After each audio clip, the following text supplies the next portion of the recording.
welcome to my Let's Chat video for all the news, behind the scenes, personal stuff I've had going on for the month of October. And also we'll chat a little bit about what you can expect in the upcoming month, which is pretty exciting. Not as exciting as what is happening in December, but still exciting nonetheless. Before we get into it though, I want to give a huge shout out to the new Hempsiders that joined my Patreon this month. That is Melissa, Danny, and Ronetra. Thank you guys so much for joining along. If you're not familiar with what I'm talking about, it's just a group of people who have access to a little bit more content than the general public. We do behind the scenes pictures, we do live streams, we do polls and quizzes, and it's just a whole other side, a little bit more behind the scenes stuff of what goes on with me and inside the hem. So if you're interested in joining, check the description box. I'll have a link down there for where you can head to Patreon and read all about joining and what it's about. Okay, so let's start with some updates. We are puppy hunting. We are on the lookout for a new family member to add to our household. So if you don't know, we put our precious Sunny down in early August, and it took me a minute to kind of feel like Sunny wasn't going to be upset if we got another dog. Sunny is still, like, and I don't want to get too, like, spiritual or something. I don't even know what it is, but I feel Sunny's presence a lot still, to this day still. We have our little way of communicating, even though he's crossed over, and it's happening frequently still to this day. And I don't know if that means, like, he's like, I'm still here, you don't need another puppy, or if he's like, yes, I encourage this, you need this. But we figured we would go ahead and start putting out some feelers. We are not like going to just go somewhere, find a dog, and bring it home that day. That is just not our style. But we have some feelers out, and who knows, maybe the next time you see me, I will have a little one to introduce to all of you guys. But just getting to that place and just being okay with that took a little bit longer for me than it did for Dan. He was pretty much ready the very next day. Not really, but I think I'm there, and I think I, more so than just it being okay, I think I really want that companionship again. So we will see. We'll see what ends up happening. I feel like everything happens in its time and for a reason. So if one comes our way now, great. If not, till this time next year, that's fine too. I keep telling myself I'm not in a super big rush, but I can be a little bit impatient too. So I don't know. We'll see. We'll see what happens. I also did a couple of really fun things in October. First of all, I created, okay, so if you're on Instagram, then you know about Instagram stories and how you can add the little stickers to your stories to help give it a little bit of personality and fun. Well, for everyone who does like fashion or beauty or whatever, there were a ton of stickers to choose from, but for whatever reason in the sewing community, we just had slim pickings, and I kept seeing the same stickers being used over and over again. I personally was having to use the same stickers over and over again, and I said, I've had enough. So I decided to just take matters into my own hands and went and made my own. So to do that, you know, there's a whole process, and Giphy, who hosts the stickers for Instagram stories, it's a whole process and whatever. But I went through it all, got it all done, and a couple of days ago, my stickers went live on Instagram. So if you're on Instagram and you're doing Instagram stories and you want to add some of my stickers to your story, they don't say inside the hem, they're in a picture of me, they're just like general sewing terms, like tried and true and favorite pattern and, you know, a bunch of generic type of sewing things. But if you want to add them to your story, either search inside the hem or you can search like zipper or button or whatever to find whichever sticker I made that applies to that. You'll see anyone else that's created a zipper sticker before, but you'll also see mine in there too. And so I did a whole bunch this morning, and I'm adding to it constantly, so hopefully we'll have a lot of really great stickers here eventually, finally. So that was just a lot of fun. I don't make any money doing that. It was just a need that I saw in the community, and so I thought I would selfishly do it for myself because I want cute stickers too, but also of course everyone else can use them too. So if you're on Instagram, check it out. If my explanation wasn't good enough, DM me over there and I will kind of help you through it a little bit more. In the vein of that, in September for National Sewing Month, I was doing on Instagram a phone wallpaper that you could download and set as your phone background, your lock screen or your home screen, whichever. And they were all sewing themed, and I did one every week, so I had 5. And the response to that was really, really positive and really great. And so I thought, you know what? I should make new ones and I should sell them so that people can buy them and have sewing themed wallpapers all the time. So I opened an Etsy. Seems so random and kind of just like fly by the seat of my pants kind of thing, but again, I don't know, maybe I was just like in the graphic design kind of mode this month from doing the stickers and doing the wallpapers all through September, that I was just kind of like, I have so many ideas for all these cute sayings, and I thought, well, why not? So if you go to Etsy and you search for Inside the Hem, you will see the ones that I have available now. They are $2 a piece, or they're $2, and you get a set of three different colorways. But that was just like it was just the easiest way for me to get it up for sale. I mean, Etsy's like 2 clicks and you have a store. It's actually quite amazing. So we'll see how that goes, and if you guys really like them. Again, I have so many cute, fun ideas. So I'll be adding to the shop, and there will be more. They just take a little bit longer to do than some of the other stuff that I have going on. Okay, so let's talk about what I bought. Hold on, let me grab the fabric.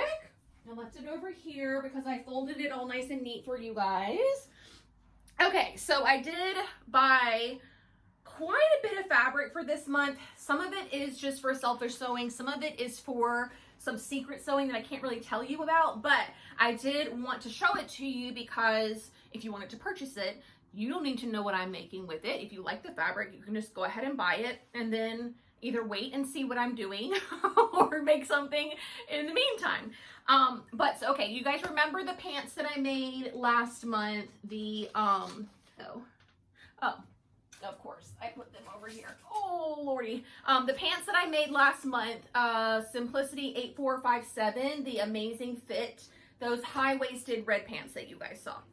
Well, I love those so much, and I'm so close to getting a good fit on them that I decided I would make another pair and make the last few little tweaks that I have to getting those trousers pretty close to perfect. And then make them up again. So I went back to Joann and got the same fabric as the red fabric, but this time I got it in brown. They call it actually soil.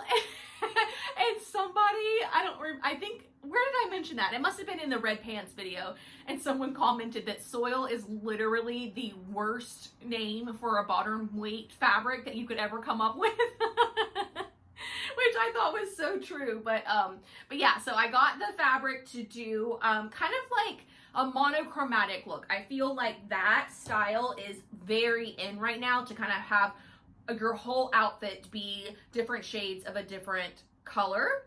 And so with the brown, I also grabbed from Joann this really beautiful double knit. It's so soft, you guys, so soft. And I'm just gonna make a sweater from it. You'll learn more about it in my plans video. But I just thought that these two things together are really pretty. And then I have like a winter white coat that I can put with this as well, or like a winter white scarf or anything like that. And I would have kind of like a monochromatic situation happening. Plus, brown pants, I mean, I can't tell you the last time I owned brown pants. And I don't know if that's just because like brown became like an unattractive color to people or what, but I've been thinking of all kinds of beautiful color combinations with brown. Like, for example, pink and light blue, like even what I'm wearing today. I feel like these, when I make the brown ones, I can really wear them into spring. Of course, I can wear them to fall with different oranges and stuff like that. So I just felt like they were going to be really wearable with a lot of different tops that I have. So I was excited to pick up soil colored pants fabric. Okay, next up is 3 fabrics from Style Maker Fabrics, and they're all a variation of cotton. This one is called like Warehouse District something or another from Robert Kaufman, and it's really beautiful, kind of abstract, like someone just did splatter paint all over it. But it is a cotton fabric that still has, it's definitely a cotton fabric, but it's nicer than quilter's cotton. It doesn't have that, I guess it's tighter woven or something, but they have it in 3 different colorways. Of course, I got like the cranberry one, but I just love how it's so variating. I just love the variation in the fabric. It's kind of sort of like a stripe, but also not. So I'm excited for that. And then I got the, gosh, what do they call this? I'll have the links in the description box, but brushed cotton, something. And I got this color. Now, I'm nervous about this color, but I also felt like this color was pretty similar to the, oh, what's that top that I made? Iris Tea with the shoulder detail. Remember, I was like, I don't know about yellow, but this is more like a yellow green, and I don't know. I think it still pops on my skin tone rather than washes me out. So this will just be like a basic top. Same with the last one that I showed you. So if it is a little bit off, I can always put a cardigan on it and break it up a little bit. And I think it's gonna be fine, right? What do you guys like it? And then lastly, they have this amazing denim. It's like lightweight denim, 3 different colorways. I got the lightest blue colorway. And speaking of that, look how good these look together, right? And then look how good these look together. Cute. And then look how good these look together. See what I mean? I feel like brown pants have gotten kind of, not a bad rap, but they've just been forgotten. And I think we need to bring brown pants back. So I'm on a mission to do that. I'm going to show you guys mine in a month, hopefully. And you guys will be like, you know what? I need some soil colored pants too. Okay, so those are all the fabrics that I bought. I also got the Sew DIY Alley sweatshirt because that is the Sew My Style pattern for this month. And I think that's what I'm going to use to make that cream colored. I'm going to use this on that, I think. I might go back to my tried and true, McCall's 6992. I love this pattern so much. And see if I have anything else in my stash for the Alley sweatshirt, but it has a lot of seams. It's like all broken up. So that's the only thing. I don't know if I want to break up this beautiful like texture that this has. So we will have to wait and see on that.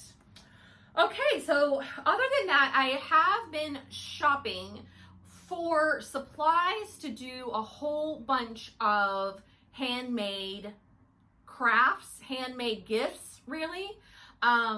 So I didn't want to show you guys those things because it's completely random, like a ball of wool. Like you're gonna be like, what the heck am I gonna do with that? But yeah, they're all starting to come in, and I'll be working on those tutorials for you guys here really shortly. Okay, rapid fire section. What I'm watching. I binged Emily in Paris, and I did not like it, guys. I know that the fashion is exceptional, which is no surprise because the same woman that did Sex and the City did the fashion for this. So the fashion was cute, but like that is not enough to carry a show for me. Even being in Paris, where the whole thing was filmed like actually in Paris, not on a set, that was great, but I just felt like the storyline was so just meh, you know, like maybe it's because of the pandemic and everything that's going on in the world, but I just felt like that storyline that they had her on was just so like not important, and I just couldn't connect. That's what it is. That's all it comes down to. I could not connect to the character or the storyline. It was very predictable, and I just felt myself kind of like watching it, but like my mind would go off to something else. Like it just didn't keep my attention. So I don't know how popular of an opinion that is, but I know some people really love it. I was not a fan. Okay, what I'm reading. So I finished Pretty Things. It was so good right up until the very last minute. Like things are happening and you're like, oh, okay, that's the end. And then you're like, oh my God, something else. And then that happened like 3 or 4 times toward the very end. So I really, really like that one. Highly recommend it. It's a great, like, kind of casual read, which brings me to what I started in October, and that is Salvage the Bones. So here's what I have to say. Salvage the Bones was recommended by an author to the audience watching this segment of the Today Show. And it is an exceptionally written book, and the storyline is, wonderful. It's a little bit like To Kill a Mockingbird in that it takes place in the South. It takes place, I don't know exactly what year. Maybe they said and I didn't pay attention, but it could be the 60s. And there is like a strong young female character. And then this constant theme of like a major event. In To Kill a Mockingbird, it's obviously the trial with Atticus and everything like that. And this one, it's Hurricane Katrina is on its way. Okay, so then obviously it has to be like 2000 and whatever Hurricane Katrina, not the 60s. But it could be. So Hurricane Katrina is on its way to this like small Mississippi town. You have this poor family. The main character is a girl who finds out early on in the book that she is pregnant from some neighborhood kid who like barely gives her the time of day. You've got her brother who has a dog that's just given birth to puppies that he's hoping to sell to earn some money for the family. So you've got these great storylines and character development and all of that. My problem with this is that I am not able to give it the attention that it deserves.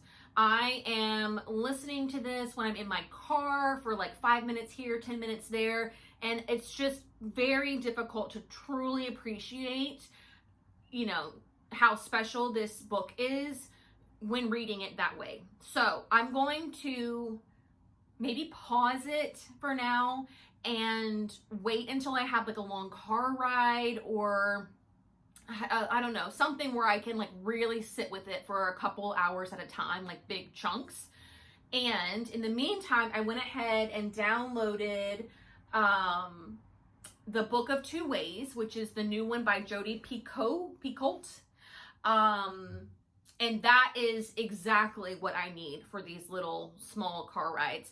I can even turn it on as I'm falling asleep, and if I miss 2 minutes or something because I've nodded off, you don't really miss that much. But The Book of Two Ways is about a woman who is in a plane crash, and as the plane is going down, she doesn't think of her husband and her children. She thinks of an ex-boyfriend. So when she lands and survives the crash, she's off to explore why she's thinking of this man instead of the people that she has in her life currently.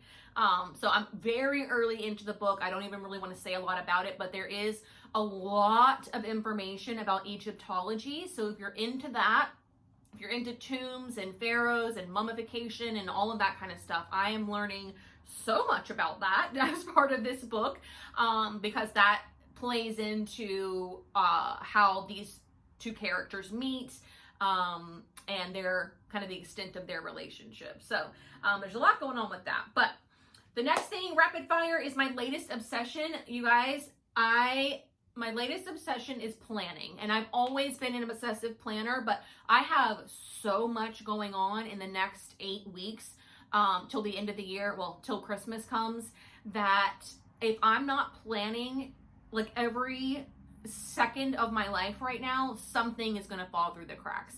Like, I wish I could show you my planner, but it just has way too many like secrets and things I'm not allowed to talk about yet.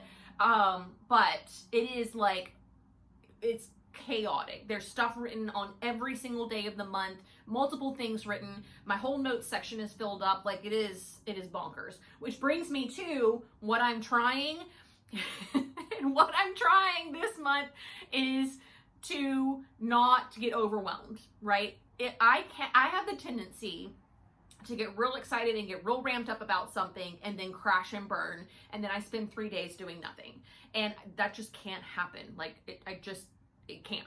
So I have to stay in the middle and not get too excited about anything, not push myself too far, not, I really, really have to focus on keeping my adrenals, and not to get too like medical or scientific, but I have to concentrate on keeping my body calm. If I keep my body calm and keep taking my supplements and my vitamins and all of that kind of stuff, I should be fine. But it is definitely taking a concerted effort to not just like get real excited. I have a lot of really great things coming, and I want to be on my A game, and I want to be in tip-top shape, and really be able to enjoy them too. I think that's the thing with people. If you guys are, experience this, but when you have mood swings, it can really take away from an amazing experience, and I don't want that to happen. So I know that if I take my time now and take it seriously now, when those things come along, hopefully the old body and mind will both be in the right place. Okay, so what to expect in November? All right, so I do have some things coming up in November. First off is my second annual holiday gift guide for sewists. This is a gift guide for you guys to send to your friends and family so that they know what to buy you. When you're a sewist and you have friends and family that aren't sewists, a lot of times they don't end up getting you anything sewing related because they just don't know what to get. It's a very overwhelming little niche that we are all in. All of these little products, nobody really knows what they do, or if you have them already, or if you even use them. So I have 10 different products that I am going to be talking to you guys about in the gift guide. And then I'll have like a little flyer that you can download and email to your friends and family. You can even send them the video if you want to do that as well. But it should be a really easy way for you guys to say, hey, friends and family, I would love, this thing or that thing from this gift guide. I'm real excited about it. The brands that I'm working with are really excited about it. There's some brands in there that I've never worked with before, so that's really fun. So you guys will get introduced maybe to a completely new company. And they're all small businesses. They're all based in America, and they're all just really great. So I'm excited to tell you guys about them. That video will premiere on November the 10th, which is not that far from now. So stay tuned for that. It'll be very hard for you guys to miss this video, but if you want to make sure, you can turn on the notification bell and you'll get a notification for all the new videos that I put out, including the holiday gift guide. It's going to be on social media, like it's going to be everywhere. The companion to that though is a new concept that I'm doing and trying out, and I hope you guys like, but it is a holiday gift guide for things that you can buy other people. So the first gift guide is what people can buy for you, sewing products, and then this second one is non-sewing things that you can buy or make for other people. So it's going to be a list of things that you can purchase and ship to them, and then it's going to be a whole bunch of other things that you guys can make and ship and send to them or give to them, or however you're celebrating. So there'll be 2 gift guides this year. So stay tuned. I don't remember the date for the second holiday gift guide, but it'll be after the 10th. The DIYs for this year, you guys, I am so excited about them. So excited. So I basically, from December, the day after Thanksgiving, so December 27th through Christmas Eve or Christmas Eve, I am going to be either resharing a DIY gift tutorial that I've already done or doing a brand new one. And the brand new ones, I think there's like 10. So you're going to be getting 10 freaking tutorials between now and Christmas. They're going to be quick. They're going to be easy, things that you guys can tackle. And the closer that we get to Christmas, they will be easier to make with things you already have around the house. They will be quicker to make. Some of them toward the end will be like a real rush job that, like, if you got invited to a last minute party, you could throw this together really quickly and have something cute to present. So there's a lot of really, really good ideas in there, and I'm so excited about that. So that's it for me. I love when you guys do the rapid fire in the comments section. Again, it's what I'm watching, what I'm reading, what I'm obsessed with, and something new I'm trying. So if you want to answer those 4 questions in the comments section, please feel free. It's a lot of fun to kind of hear what you guys have going on in your lives as well. But that's it for me. I gotta go because I got a lot of stuff to do. But I will see you all very, very soon. Thanks for watching. Bye.